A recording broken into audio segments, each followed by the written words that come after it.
Hello बच्चों, let's read the question. The question says that evaluate the following limit and the given limit is limit x tends to 0 sin ax upon sin bx to the power n where n belongs to natural number. इस question में limit x tends to 0 sin ax upon sin bx to the power n की value निकालनी है। बहुत ही simple सा question है। पहले हम की कॉन्सेप्ट लिख लेते हैं।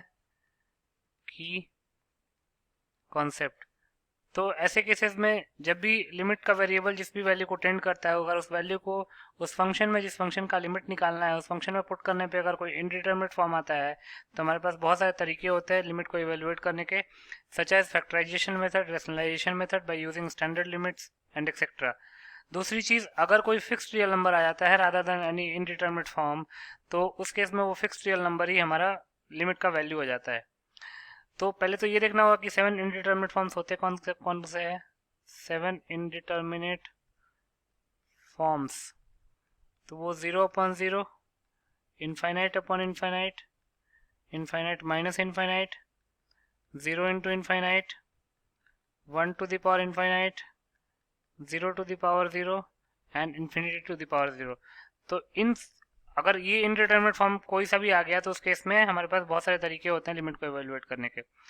दूसरा तरीका एक स्टैंडर्ड लिमिट होता है, limit theta tends to 0 sine theta upon theta 1 के इक्वल होता है, जहाँ पे theta must be in radian. Theta जो है वो रेडियंस में होना चाहिए, ना कि डिग्रीज में। तो इन दोनों की कॉन्सेप्ट्स को ध्यान में रख के इस क्वेश्चन को सॉल्व कर लेते हैं। लिख सकते हैं therefore limit x tends to 0 sine ax upon sine bx to the power n। अब चूंकि जो लिमिट है वो वेरिएबल x पे है और वेरिएबल x 0 को टेंड कर रहा है, तो n पे तो कुछ फर्क पड़ेगा नहीं, तो इसको मैं से भी तो लिख सकते हैं limit x tends to 0 sine ax upon sine bx to the power n, क्योंकि लिमिट का वेरिएबल x था और पावर में n है, तो वेरिएबल x है, वेरिएबल x पे लिमिट अप्लाई हो रहा है, n पे तो अप्लाई नहीं हो रहा है, तो हम लिमिट को अंदर ले गए।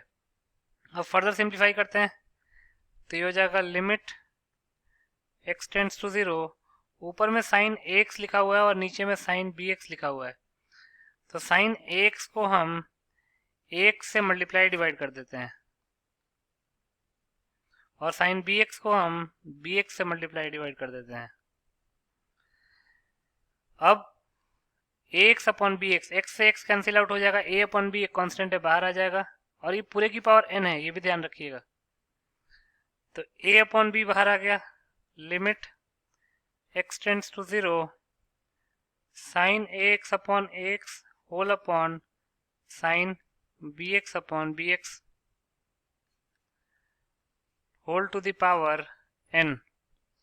अब लिमिट को अलग अलग कर सकते हैं, ये हो जाएगा a upon b limit x tends to 0 sine ax upon ax whole upon limit x tends to 0 sine bx upon bx whole to the power n। Further simplify करते हैं तो चूंकि अगर x टेंड्स टू 0 है, इसका मतलब कि ax भी टेंड टू 0 होगा एंड bx भी टेंडिंग टू 0 होगा, तो इसको लिख सकते हैं a upon b to the power n को हम बाहर निकाल लेते हैं। बचा क्या, ऊपर में है लिमिट x टेंड्स टू 0, उसको हम लिख सकते हैं limit ax tends to 0 sine ax upon ax whole upon limit bx tends to 0 sine bx upon bx। तो ये जाएगा a upon b to the power n into limit x tends to 0 sine x upon x की value हो जाएगी 1, ये पूरे की power n है पहली बात तो, और नीचे भी limit bx tends to 0 sine bx upon bx की वैल्यू हो जाएगी 1 upon 1 to the power n। अब n किसी नेचुरल नंबर को बिलोंग कर रहा है, तो इसका मतलब कि 1 की पावर कोई भी नेचुरल नंबर वो तो 1 ही होगा ना, तो इसका आंसर हो जाएगा a upon b to the power n। ये हमारा फाइनल आंसर हो जाएगा। तो लिख सकते हैं hence a upon b to the power n is the required answer. So a upon b to the power n will be your final answer. I hope you understood it well. Best of luck.